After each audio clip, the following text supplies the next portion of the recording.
welcome back to the Talkoffamepod podcast with your host, Kyliemontigney. And on this episode of the podcast, we're joined by Victor Vonico Johnson, who's a keynote speaker, author of Proven Pathways to Wealth and Happiness, and real estate interpreter. Make sure to rate and subscribe to the podcast wherever you get your podcasts. And thanks so much for coming on, Victor. I'm super excited to chat with you. You're amazing. Thank you, Kylie. I appreciate it. Talk of fame. That's awesome. I feel famous now, so this is pretty cool. Thank you. Like a lot of people like to feel like to see the name, be like, "Oh, I'm going on a famous podcast." Like that's pretty cool. But like, you are a real estate interpreter. Like, how do you find ways to find or even manage rental properties in the first place as a interpreter? Yeah, so it's a full business. I find properties, we renovate them, and typically we rent them out. So whether it's going to be long-term tenants, like, 1-year leases, 2-year leases, or we also do short-term. So like your Airbnb, VRBO type properties. But there's a whole process behind it. Obviously, I'm a mentor. I recommend people to find somebody who's done it before to help them, because it's not just finding the properties, but it's also putting your team together to help you with the renovations. It's also making sure that you have understanding of the loan process, or if you're not using all cash, having a money team that can help you get the financing to buy and renovate the property. And then the most important part is being able to manage the property, because that's how your money is coming back in, and knowing how to screen tenants and things like that. And so obviously, I do mentoring as well. I coach quite a few people on that. People can go to my coaching page at bethevictor.us. But that's the biggest thing I would recommend, is find somebody who's done it successfully, not just on YouTube, but someone who's actually doing the deal, and you can have evidence of what they're doing. Like, when did you start doing all these things? Like, did you start during the pandemic or did you start before that? I started before. So in 2015, I got a job that moved me from Atlanta, Georgia to Austin, Texas. And I found myself with a much better paying job. When we sold our house in Atlanta, I got out of debt. And so I was looking for ways to create some passive income streams. And I came across a little seminar where they were teaching you about how to get started in rental property investing. So that was literally 8 years ago this month, May of 2015. And within 90 days, I had found a property, renovated it, and got a tenant in place. And so I've been doing it ever since. Ooh, that's amazing. Like, do you think like once you went to a seminar, like do you think like with that seminar, do you think like things like changed for you in terms of like being a interpreter or any part of your work? It did. Because, there were times before that where I really wanted to get into investing in real estate. I wanted to be an entrepreneur and all this stuff, but I just was afraid, or I thought that I wasn't worthy because my credit was bad, or I felt like I didn't have enough money. There were just all these what do they call it, self-limiting beliefs. And when I went to the class, they had a bunch of people in there that were, probably in a similar state of mind that I was in, but they did it. And they were showing how in a year and a half, I got 3 rental properties now, or 5 years later, I got 50 properties. And I'm like, oh my God, this dude doesn't look any smarter than me, or this lady doesn't look like she's, doing any different than me. It was just that they took action. And so that weekend, my wife and I decided we weren't going to fail at this. We were going to take the information and be very committed. And of course, we got other people to help us along the way, and some other people mentored us, and we found more information. But once we did the first one, it really boosted our confidence, and we learned so much more. So we kept doing it. And so that really was a defining moment for us, was going to that seminar that weekend. Like there's always like I like that one thing, whether it's in person or virtual, that always makes kind of like an impact on you. Like it's Yes. always something, whether it's like a seminar that you went to, like for me, it was just like when I listen to podcasts, I'm like, ooh, I can do that. Or you even do something like when you wherever you are your friends and you see someone doing something. It's the smallest thing that you see or do that makes a total change in your life. Absolutely. And I'm a true believer in that it's us that has to be ready, because once we're ready, the information just it gravitates towards you. But most Mm. of the time, it's not coming to you because you're just not ready, or you think you're not ready. But once you accept that now is the time to make that difference, that's when you start seeing all these things open up for you that were always there. Like, it's just like when you open up doors like to your journey, it's just like once you open that up, it's just like you see things you've never seen before ever. Because some, Exactly. of course, like you see things through your maybe family's eyes, but sometimes you're like, why can't I see with that with my eyes? I have two eyes. I'm like, why can't I see for mine instead of theirs? You Exactly. know? Exactly. Good point. But like from your perspective, like how long does it take for like you or any real estate interpreter to find or even sell a house? So I want to clarify. So I'm not the real estate agent. My wife is an agent, Mm, but I am the investor. So we find properties, and there's a lot of different ways you can do this. But our strategy is we hold on to them as long as we can, and we just keep renting them out. But in general, if somebody was to, find a property that was maybe in need of some renovations, like you may have heard of people that do house flipping. mm-hmm. So house flippers, what they'll do is find a house that needs to be fixed up. It's in a good neighborhood, but it's the ugliest one in the neighborhood, right? So Yeah. they'll get it at a discounted price. They'll go in and renovate the property and make it look better now than any other house on the block. And then they turn around and sell it for a profit. If they're doing that, usually you're probably looking at anywhere from 3 to 6 months, depending on how much renovating that you're going to do. I don't go that route just because you pay a higher tax rate by flipping houses that you own in less than a year. For me as a landlord, I'm able to make money month over month, year after year. The values are going up. I get tremendous tax benefits. I'm bringing home a little profit every month after the rent is paid by my tenant. So I really like that model. And it allows us to create that passive income stream that we're looking for. Like I wanted to ask you, like, when your clients like give you money for monthly rent or whatever, kind of how those things work. Do you keep it for your business or do you keep it for like your type of like work for future endeavors? Because I know like each type of thing with real estate and all that stuff is different than how people do it. That's a great question, Kylie. So let's say, for example, the rent on a property is $1,500 a month.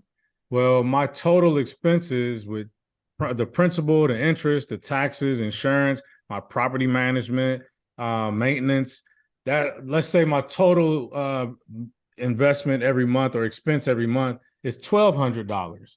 So that $300 gap in between there from the 1,500 to the 1,200, we have that money going to the bank, and even that's making money, right? But we Mhm. like to create a side, what we call a capital expense fund, so that if something major happens to the house, we have that money there to do the repairs. If nothing ever happens and we end up selling a house, that's just extra money that we can have to buy another property, or to invest in some other way. But the smart thing to do is to take that profit every month and let it just keep building up in your bank account. And you never know when some major repair might be needed, and you want to make sure you have the money available to take care of it. Like, has that ever happened to you, like with your experience or like with your Yes. life? Has that ever happened? Yes, yes. So we had a property in in Austin, Texas. It was actually a house that we lived in before, and when we relocated to Dallas, Texas, we decided instead of selling it, we would rent it out. And we have great tenants; they paid their rent on time every month. But just because of the way there was a big tree in front of the house, and its roots had grown under the house, and it ended up blocking the pipes. So one day the tenant went to flush the toilet and everything backed up in the house. So we Ooh. had to go and pay a crew to dig under the house and fix the pipe. Well, the pipe only cost maybe $700 to fix, but it was like $3,000 to pay a crew to dig under a Oh, hole under yeah. the house. So having that extra money ready really was a blessing, because we don't want our tenants to go not even one day if they can without having water flowing through the house, right? So that was a true example of us being smart to have that money ready. That's actually so smart though, because like when you do not know what you're gonna do with that money until the actually situation happens. If I were me, like I don't know what it's like for you, but I'd be like, I'm so stressed. I just want to leave this place right now. Right, right. And many people do. They're just like, you know what? I'm gonna just sell the house because I don't want to have to deal with that. Or even worse, somebody gets that profit and they go out shopping and buy shoes or something. And now, yeah, you look good, but your tenant doesn't have water flowing. And do you have the money to take care of that maintenance? It's not a smart way to run your business. And like I know you probably get these questions a lot, but like what does like your day in a life look like as a real estate entrepreneur? So it really is. First of all, it's a blessing because I have the freedom. I'm living the life that I talked about 5, 6 years ago. I'm actually living it out now. And it's hmm because I'm not just a real estate entrepreneur, but I'm also a speaker. I speak a lot. I go to places, I do speaking events, I get paid to go and teach people about real estate or leadership or financial literacy. I get a chance to volunteer my time for my city, for my community, for high schools in town or things like that. So my days look different. An example, today, I woke up today and there was there's 4 cities here in my area, and all 4 mayors hosted what's called the Metro Crest Mayor's Prayer Breakfast. So today is like National Prayer Day across the country, apparently. And so they hosted a breakfast, and a friend of mine invited me yesterday. He's like, "Hey, I got an extra ticket. Can you join me?" So I was able to go, show my face, run into a lot of the community leaders that I know, and people are starting to get to know me more. So it was great to network. I came home and I reached out to a few event planners about a proper, about me doing some speaking. I checked my email, and there's a property that we have in Atlanta that we did decide that we're going to list it on the market. So our realtor sent an email, "Hey, we got an offer." So I analyzed the offer. I coached my real estate investing client just before I hung up, just before we jumped on this podcast. So I was coaching a client on how to get started with their real estate business. That's something I get paid to do as an entrepreneur. Be the victor.us if you're interested, guys out there. And now I'm doing a podcast, and I'll go meet with a friend later today. So that's today. Yesterday didn't look exactly like that. I had another coaching client, but each day I build my day based on the things that I want to accomplish. And I go to bed every night super satisfied because I'm living the life that I truly dreamed about doing. I'm fortunate enough to make a living doing these things that I enjoy to do. And so it really is a blessing for me right now, Kylie. Like it seems like you're loving life. Like it seems like you're just enjoying it, like with the busy schedule. Like, how do you do it? Like, how do you deal with all of these things? It's like for me, like you said, like every day's different. So one day you do nothing, the next day you're like, I just need a break, man. Like it's just like it depends. Well, you know what? That's a great question. There are days where I don't have a packed schedule, right? And I'm okay with that. I like to have downtime where I don't feel like I'm stressed, I'm running from appointment to appointment. Today was a slightly different day, but they're not often like that. And how I do it is that I do have a routine. My morning routines are very consistent, where I stick with making sure that I do my meditation, I exercise, I make sure I do a little reading. I have some routines that I have to follow every single day. I drink a certain amount of water. Those things keep me balanced, and therefore I'm prepared for what's coming. And also to make sure that I'm not overextending myself on my calendar, I'll just block off 3 hours in the middle of the day just so nobody can schedule anything with me.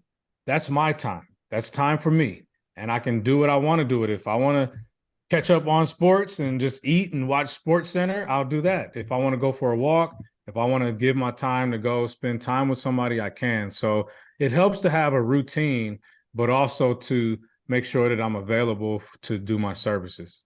Like that's actually you're right about that because like when you like always like have a like tight schedule of being like a speaker and all these things like sometimes you're like how can I have more time to do things I actually want to do instead of doing work 24/7? You know what I mean? Like that's hard as a 16-year-old because like sometimes you're like, I'm like doing school in the morning, I go to work, I do a podcast, I do all these things. They're like, how do I actually have time to do whatever I want to do, whether it's going for a walk, seeing friends or family, or basically reading or something. I was just reading a book before I jumped on here. It's just a little thing where it's reading, meditating, like meditation is like a reading for me. Like reading is my meditation. There you So like go. whatever is like everyone has a different way in kind of coping their free time and whether it's like for their mental health or basically kind of enjoy themselves on their free time, or whether before an interview or work or school or after school or whatever for doing homework. There's always that little price you have to pay in things you need to do to actually have that free time. Absolutely. Very well said. Absolutely. But like you are the author of a book called Proven Pathways to Wealth and Happiness. Like how can you prove pathways to wealth and happiness in the first place? I love that question. How can you prove pathways to wealth and happiness? Well, there are some proven pathways.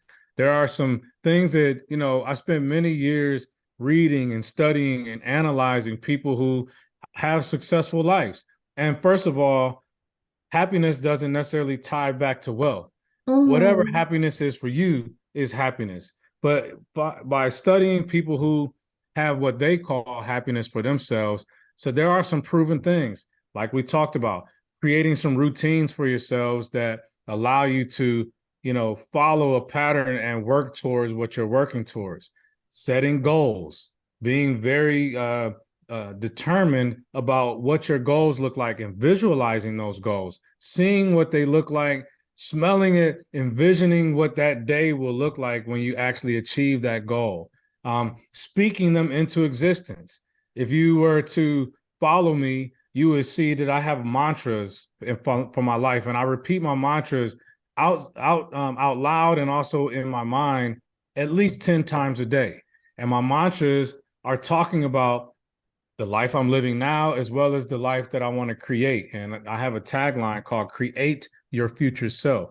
And these are the ways that these are proven pathways, proven ways to be successful is setting clear goals, visualizing those goals, speaking those goals, and then taking deliberate daily action towards seeing those goals out. Even if it's just the littlest thing, but being very deliberate and intentional about your actions, and also paying attention to the people that you spend your time with. It's only going to be one of two things. Either the people that you spend time with are building you up or they're tearing you down. There is no middle ground. Mm-hmm. They're either helping you and pushing you forward or holding you accountable, or they're taking you away from your goals. And so those are just a few of the principles that I put in my book, Proven Pathways to Wealth and Happiness, about how I was able to follow the guidelines of so many others before me. And now, again, I'm not no multi-millionaire, but I'm very wealthy in my life as far as the things that I'm living and accomplishing. And I'm very happy with my life. So those are Mm-hmm. just a few of the nuggets. That's the most important thing is that like what's like the name of your book, Wealth and Happiness, like wealth does not buy happiness. I know a lot of people are like, oh, I need money to live, like have a good life, travel, do all these things. Of course, you need that to live, but then it does not buy happiness for your personal life, whether it's going to the beach or going to a sporting event or whatever it is that you enjoy doing. It is not by wow. They didn't watch sporting events on TV, watch movies. But like the most important thing in life is who you surround yourself with. Whether it's your family or your friends or people that you work with is the most important thing. So of course you want to have those personal relationships. Of course, for me, I don't know if it's the same for you, but personal relationships are very important. For Oh, like yeah. for me, I'm not sure if it's for you, but it's like Yes. with personal relationships, it like when you have those relationships, it helps you grow as a person. Because if you do not have that mutual support, whether it's working or you're going through a rough time mentally, or you're something you lost a loved one, or whatever that circumstances may be, you would need to have that someone, whether it's a family friend or coworker, to be there for you. And like you wouldn't have that if it wasn't for if you took wealth over your priority. Right. Well, here's another thing too, Kylie, is that wealth comes in so many forms. We were just Mm-hmm. talking about a minute ago about time. You could be wealthy in time, which means that you have enough time to do everything that you want to do. You could be very poor in your time, meaning that you're always rushed. You never have enough time to complete things. Like it's the same way with money, right? If Mm-hmm. you have not enough money, then you always feel like you can't accomplish things. But if you don't have enough time, then you're poor in your time. So you can have wealth in a lot of things. You can have wealth in your health.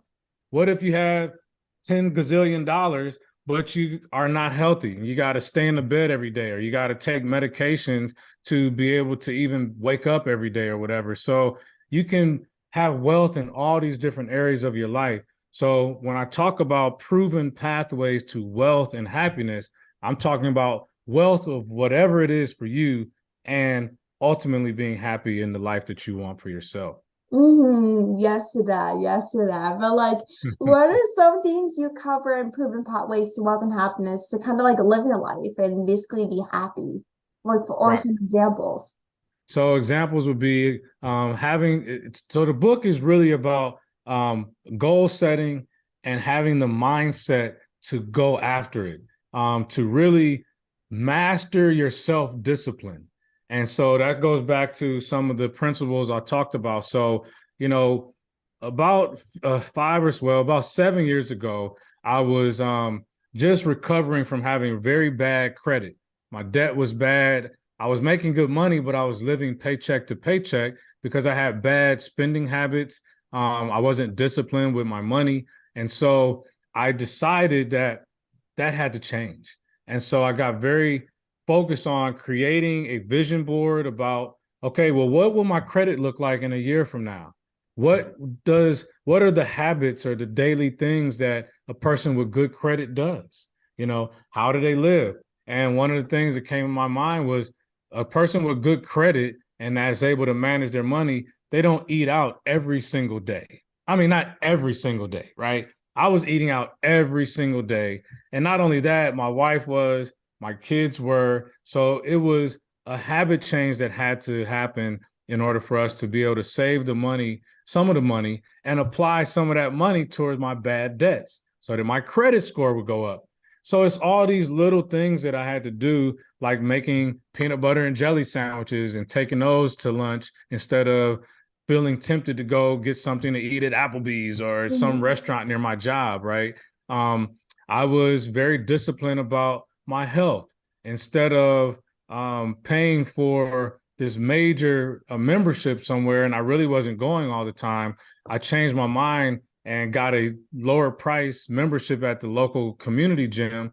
And I went every day to the gym because I wanted to, 5 years from that point, I wanted to be healthy and in shape.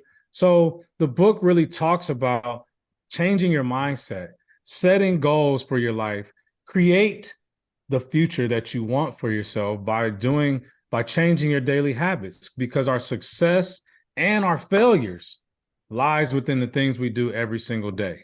So I just changed what my habits of my daily routines, and that ultimately led me to where I'm at today. That's amazing. And like where can like people like find a book or even buy it if they are interested in reading? Thank you for asking that. I'm on Amazon, I'm on Kindle, but they can order it directly from me at bethevictor.us, www.bethevictor. Be the victor in your life, Mm, bethevictor.us. And we have the link to purchase the book, paperback, ebook, and I did my own audio book. So I'm really mm. proud of that too. Ooh, amazing. And like how like can you like develop an attitude like in terms of like every living every single day, whether it's like we're having a hard time with like mental health per se or credit debt or whatever it is, how can you always develop like, a positive attitude? Wow. Well, it's not easy. I'll tell you that much. Yeah. And so what you have to figure out is why do you want better credit? Why do you want to have good health? Why do you want to have wealth? Why do you want to have more time in your life? Is it because you want to be able to spend time with the loved ones and your friends and those relationships that you talked about?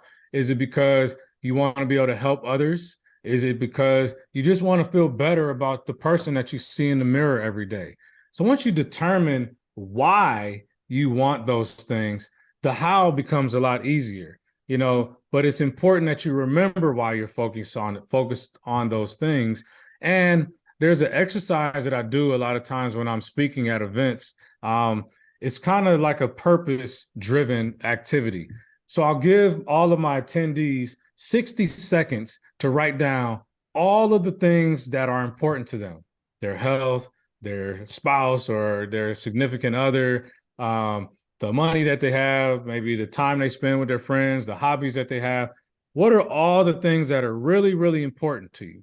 And so by the 60 seconds, they may have 10 or 12 things written down or whatever. Then I give them 30 seconds to circle the top 5. And then I give them 10 seconds to put a star next to the top 2. And then you got 5 seconds out of those 2 that are remaining. What is the absolute most important thing out of there? And what it does is it gives people a chance, one, to figure out what is important in their lives. Because a lot of times we don't write it out, so we don't really see it. But then when you're challenged to determine out of all those things, what are the most important, then you figure out, well, that's what I'm here for. That's what's important to me, is to make sure that my loved ones are happy or they enjoy my presence or that I can help other people level up. And so when you figure out your why, then that's what really drives your purpose and you being able to do these things that require you to be disciplined to achieve that life.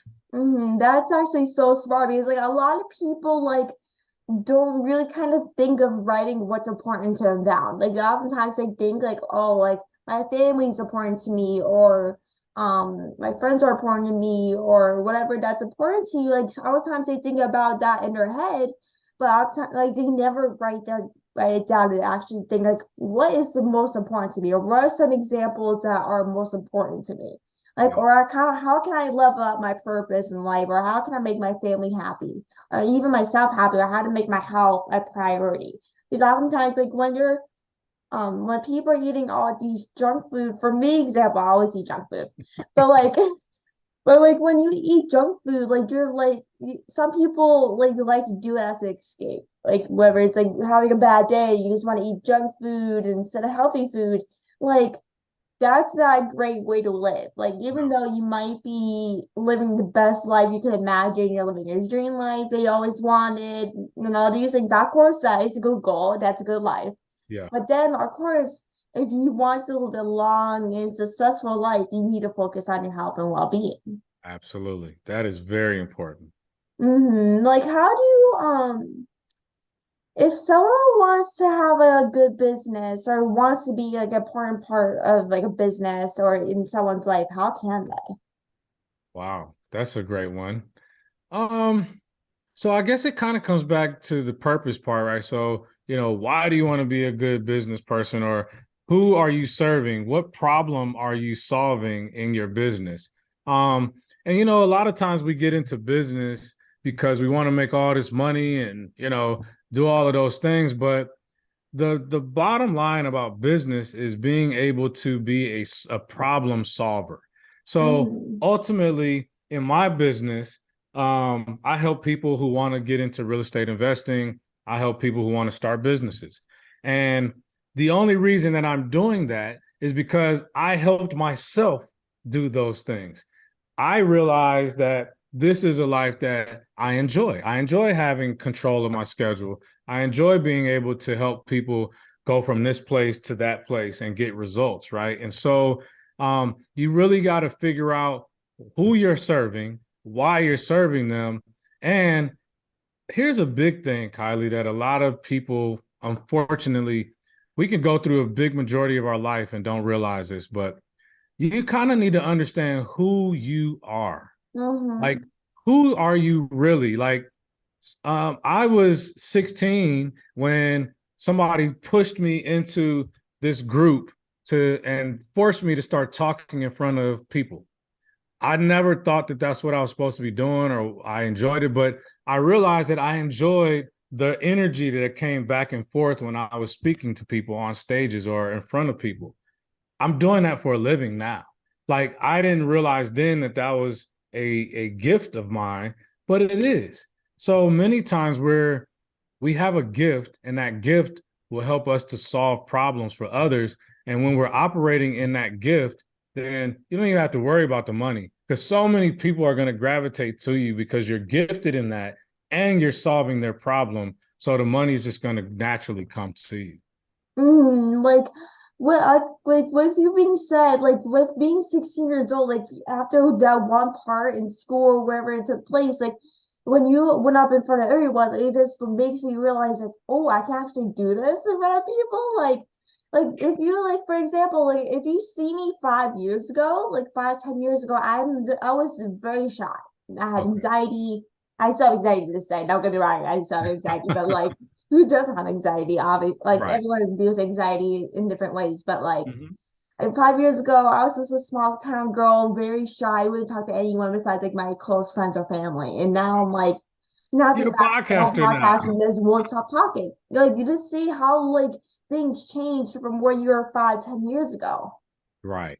And I can tell that you truly enjoy doing this. And Hmm. that's because it's a gift of yours. You're great at this. So you should be doing this. And I'm so glad that, I mean, obviously, you're probably a little younger than I am. So you found this at a younger age in life. And who knows where this will take you. But it's because I bet you could probably do this all day or plan it all day just because you enjoy that. You're not focused on making tons and goo-gows of money. You will, and you probably are in some capacity, but because you're operating in your gift, this will be something that you'll be able to serve others. People will hear this interview and it will change some people's lives just from maybe the smallest thing that we're not even thinking about that they heard. But it, like we said earlier, it was that defining moment that caused them to say, you know what, I can do this.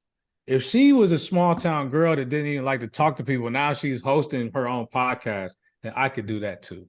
Like it just shows like if you see someone that's about like 60 years old or even younger. I know people that host podcasts when like before I even started. I started at 14, but it's like when you see these young people, no matter how you are, you can start anything, no matter how old you are. Even if Yeah. you're in your mid 30s, a adult, or a young kid, or even my age, you can start anything. There's no age limit to where you can start. Like if you see me like 5 years ago, I was doing nothing. I didn't know what I wanted to do in life. I didn't know what I was like kind of wanted to do or saw myself as a person. Like I didn't know like what I exactly wanted to be as a person. Like I was like, Mhm. why am I being shy? I was like, kind of questioning my abilities.